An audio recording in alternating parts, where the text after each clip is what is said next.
ડીસા નગરપાલિકા કચેરી ખાતે જન સુનાવણી કાર્યક્રમનું આયોજન કરાયું। ડીસા શહેર અને ગ્રામ્ય વિસ્તારોમાં લોકો માટે આજરોજ નગરપાલિકા કચેરી ખાતે ધારાસભ્ય પ્રવીણભાઈ માળી સહિત નાયબ કલેક્ટર નેહા પંચાલના અધ્યક્ષ સ્થાને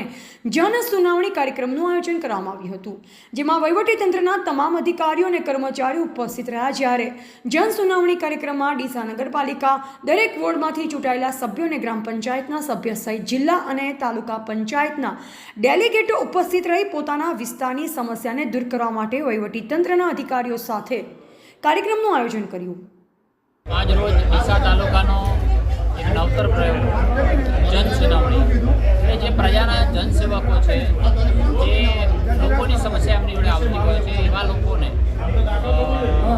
સરકારી વિભાગના તમામ અધિકારીઓ સાથે સંકલન બેઠકમાં આજે